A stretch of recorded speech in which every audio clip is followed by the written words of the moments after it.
आपको लग रहा है कि सभी विधायकों से पूछ के फिर कोई नाम लिया जाएगा या पहले से ही नाम तय होगा? अरविंद केजरीवाल बता देंगे विधायकों नाम को। तो शर्मा जी, इसके बाद में आ रही हूं आपके पास। नाम तो अरविंद जी ने तय कर लिया होगा। हाँ। हो सकता है अपने बहुत जो कोर उनके ग्रुप के लोग हैं उनसे सलाह ले ली होगी। देखिए, राजनीतिक पार्टियों में ये प्रक्रिया का नाटक होता है। चाहे कोई पार्टी हो, नाम पहले हाईकमान तय कर लेता है।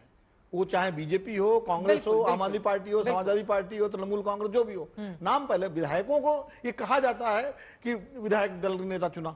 आजकल तो नाम पर चुनाव होता है कि हमारे मुख्यमंत्री पद के उम्मीदवार ये हैं, हमारे प्रधानमंत्री पद के उम्मीदवार ये हैं, कौन से विधायक दल और सांसद दल की बैठक होती है, तब चुन लिए जाते हैं। कुलदीप जी से मैं एक सवाल पूछ रहा था कि इन्होंने कहा कि अरविंद जी का घर वो अपना नहीं था और वो घर कोई ले थोड़ी जाएंगे। ठीक बात है। शीला दीक्षित का क्या पर्सनल घर था जिसमें 23 एसी लगे हुए थे, जिसको लेके आप लोगों ने मुद्दा बनाया था? वो भी तो सरकारी मकान था। तब तो इतना मुद्दा बनाया कि शीला जी घर में 23 एसी लगे हुए हैं, जिसमें सुरक्षाकर्मी भी शामिल थे। तो वो पर्सनल, उनका पर्सनल घर था क्या? कुलदीप कुमार जी, देखिए विनोद जी, आप अरविंद केजरीवाल जी को शायद जानते हैं, बहुत वरिष्ठ पत्रकार हैं। अरविंद केजरीवाल जी वही व्यक्ति हैं जो 10 साल तक जो अपनी आईआरएस की नौकरी को छोड़ के सुंदर झुग्गियों के अंदर भी रहे हैं। अरविंद केजरीवाल जी उन झुग्गियों के अंदर भी उन्होंने टाइम काटा है। वो लोगों के बिजली के बिल, राशन कार्ड को बनवाने के लिए जनता की संघर्ष करने का काम किया। तो अरविंद केजरीवाल जी वो व्यक्ति हैं जो दिल्ली की जनता से जुड़े हुए हैं सीधे तौर पर, और वो राजनीति में आसानी से नहीं आए। विनोद जी, आपने कोई उदाहरण देखा कि जिनको पूरे 5 साल का मैंडेट मिला हो और 49 दिन की सरकार में वो सरकार से इस्तीफा देने का काम करें? कोई गांव के प्रधान पद से इस्तीफा नहीं देता है। तो अरविंद केजरीवाल जी ने आज जो इस्तीफा ये देने का काम किया, मैं फिर आपको कह रहा हूं विनोद जी कि ये एक मिसाल पेश की अरविंद केजरीवाल जी ने, और जनता के बीच में जा रहे हैं ना। आपको किसी को क्या डर है? मैं तो कहूं बीजेपी को डर नहीं होना चाहिए। वो आए चुनाव में, चुनाव लड़े बीजेपी भी, और जनता को अगर लगेगा कि अरविंद केजरीवाल जी कट्टर ईमानदार है, जनता अरविंद केजरीवाल जी को वोट देगी। नहीं लगेगा तो बीजेपी को वोट देगी। के पाले में है, चुनाव करा लीजिए। वो कह रहे हैं नवंबर में चुनाव करा लीजिए, आपको पता चल जाएगा कि केजरीवाल की लोकप्रियता कितनी ज्यादा है। नहीं तो ये अपने कल ही जो है कैबिनेट को भंग कर दें और अपनी सरकार को वो कर दें, समाप्त करें। चुनाव आयोग निर्णय करेगा, तुरंत चुनाव होगा समय से। कैबिनेट क्यों नहीं भंग कर रहे हैं? सरकार क्यों नहीं गिरा रहे हैं? अपनी सरकार से त्याग पत्र देके बाहर निकल जाना चाहिए। तो ये दूसरे को बेवकूफ समझ रहे हैं, ये समझ रहे हैं यही एक बहुत बड़े ज्ञानी है। खैर, मैं दूसरी बात कह रहा हूँ।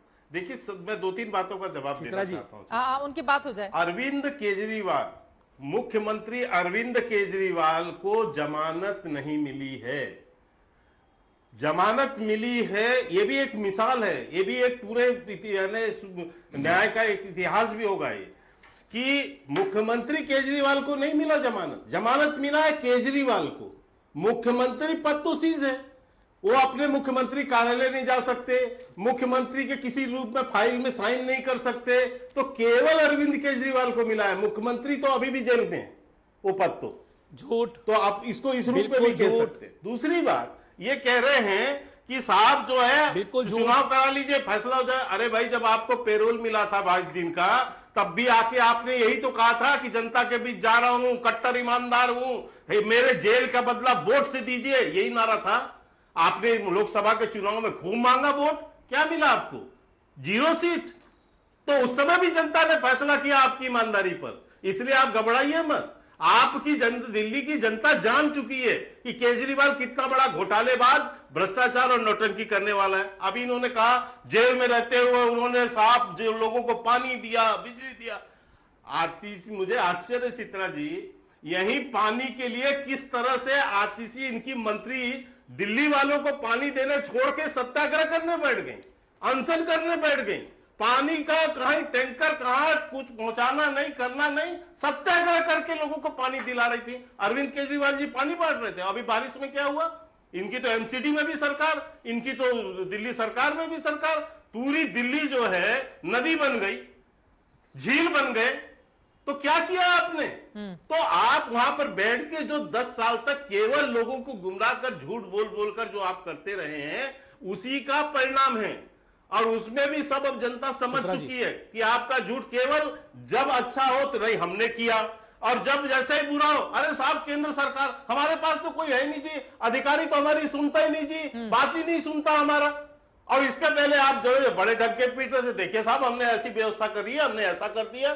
तो ये झूठ जो बोलने का तरीका है, और जो केजरीवाल जैसा महान झूठा आदमी, और मैं तो समझता हूं सबसे शातिर व्यक्ति है, इस राजनीतिक क्षेत्र में कुलदीप सबसे जी, शातिर व्यक्ति। सबसे बड़ा क्योंकि सवाल इस तरह ठीक से है, के शर्मा जी ने जो उठाया है, अगर आप चाहते हैं कि नवंबर में चुनाव हो तो विधानसभा भंग क्यों नहीं कर देते हैं अरविंद केजरीवाल? का पेड़ लगा के चलता है। अगर वो वास्तव में गंभीर हैं कि जल्द से जल्द चित्रा चुनाव जी, करा लिए जाने चाहिए चित्रा तो जी, फिर देखिए। उनको विधानसभा भंग कर देनी चाहिए।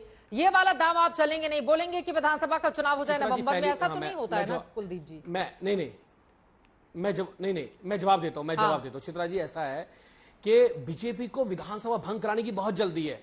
बेचारे सरकार नहीं गिरा पाए, सरकार को तोड़ नहीं पाए, पार्टी को नहीं तोड़ पाए, अब इनको जल्दी विधानसभा भंग कर दो। मैं इनसे पूछना अरे भाई, चाहता हूं, चुनाव की इनको मांग पता तो होना आप चाहिए कर के रहे शर्मा हो। जी को कि 6 चुनाव महीने हम से तो कम कह का रहे हैं, समय, हम तो चुनाव की मांग 6 आप महीने कर का रहे हो। सुन लीजिए पहले पूरी बात, चुनाव कराओ। 6 बिल्कुल महीने ठीक से बात कम है। का समय जब नवंबर में विधानसभा चुनाव की डिमांड तो आपकी हो जाएगी। की बात हो जाए। के शर्मा जी, मैं आपके बीच में नहीं बोला। और नवंबर में चुनाव की मांग के तो आप ही शर्मा कर जी, रहे मैं हैं आपके बीच कुलदीप में नहीं जी, बोला। देखिए, और नवंबर में चुनाव तभी संभव हो सकता है अगर परिस्थितियां ना, बनती हैं मैं तो पहले तो विधानसभा भंग हो, फिर चुनाव चित्रा आयोग जी, इस बारे में संज्ञान ले। चित्रा जी नहीं, हाँ चित्रा जी सुन लीजिए। चित्रा जी, दिल्ली के जनता के काम कोई नहीं रोक पाएगा, ना हम कामों को रुकने देंगे, पहली बात ये। दूसरी बात, समय समझ लीजिए, अगर 6 महीने का कम का समय बचता है तो चुनाव आयोग के पास ये अधिकार है कि वो 6 महीने के भीतर कभी भी चुनाव करा सकता है। ये के शर्मा जी को पता होगा, अच्छी तरह से ये इस बात को जानते होंगे। दूसरी बात ये, इन्होंने कहा अतिशीय सत्याग्रह का, हाँ मैं कह रहा हूं अतिशीय सत्याग्रह किया पानी के लिए, और आपने कोशिश करी पानी को रोकने की, लेकिन मैं आपके सामने कह रहा हूं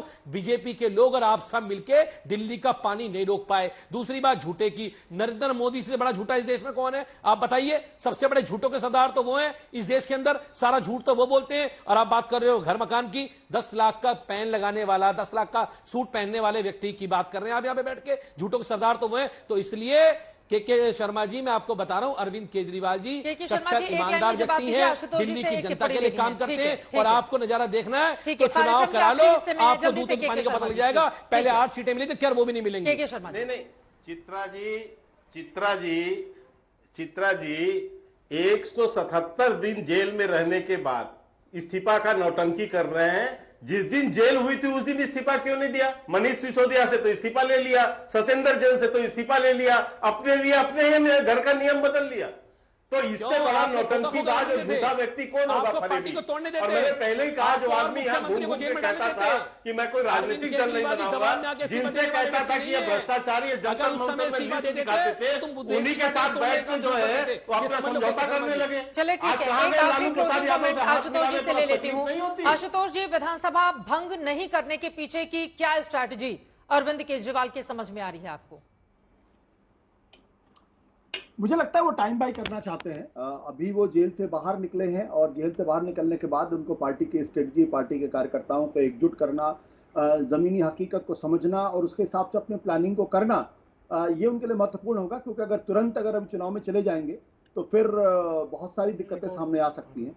मुझे लगता है कि भारतीय जनता पार्टी भी फिलहाल चुनाव के लिए तैयार नहीं है, क्योंकि दिल्ली के अंदर आम आदमी पार्टी एक बहुत मजबूत फोर्स है। विधानसभा के चुनाव में, लोकसभा के चुनाव में तो नहीं है, लेकिन विधानसभा के चुनाव में वो एक ऐसी पार्टी है जिससे नरेंद्र मोदी जब अपनी लोकप्रियता के चरम शिखर पर थे तब वो दिल्ली में 70 में से 67 सीट जीत कर आए थे। 2019 में जब बीजेपी को 303 सीटें मिली थी तब भी आम आदमी पार्टी 70 में से 62 सीट जीत कर आई थी। तो वैसी स्थिति में जो चीज महत्वपूर्ण है वो ये कि आम आदमी पार्टी और अरविंद केजरीवाल को अभी अपने आप को रीग्रुप करने के लिए तैयार करने में वक्त लगेगा। मुझे लगता है सबसे बड़ी आशंका अरविंद केजरीवाल जी को यह है कि अगर वो विधानसभा भंग कर देंगे तो दिल्ली में राष्ट्रपति शासन लग जाएगा और चुनाव वो चाहते हैं जब भी हो वो उनकी सरकार के अधीन हो। ये एक बहुत बड़ी आशंका, ये अपने आप में महत्वपूर्ण है। लेकिन कुल मिलाकर कल कौन होगा अगला मुख्यमंत्री राजधानी दिल्ली का, इसको लेकर फैसला कर लिया जाएगा। लगातार हर एक जानकारी, हर एक खबर आज तक आप तक पहुंचाता रहेगा।